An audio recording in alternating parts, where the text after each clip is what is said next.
Ақбас өсірушілер қауым, бүгін біз Стивенсон фермасындамыз, Монтана штатында. Бүгінгі практикалық тәжірибеде, бүгінгі осы ферманың қожалығынан сұрағанда, ферманы бастаған кезде үлкен ферма құруды бастамау керек. Басында ең бірінші кішкентай фермадан бастап, соны ары қарай оқып, өндіріп, соны біліп, ары қарай өсуге болады. Көп адамдардың жаңағы қателесетін жағдайы, ол үлкен ферманы сразу салады. Негізі ол үлкен қателік деп саналады. Сондықтан да егерде ферма бастап ақбас өсірем десеңіздер, ең бірінші кішкентай фермалық қожалықтан бастап, соны біліп, оқып, ары қарай соны көтеруге болады.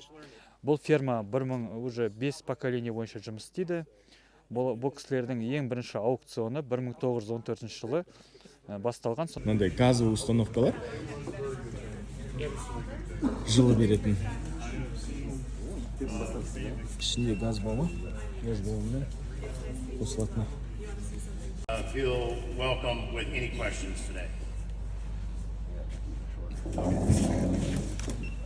Он сказал спасибо еще раз, и он хотел сказать, это большое честно для нас. Біз Стивенсон фармға келдік. Мұнда кептіріп, опилканың ішіне кептіріп.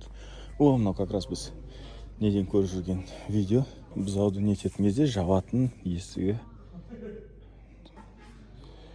қуалап жүр, видеода жүретін өте көп.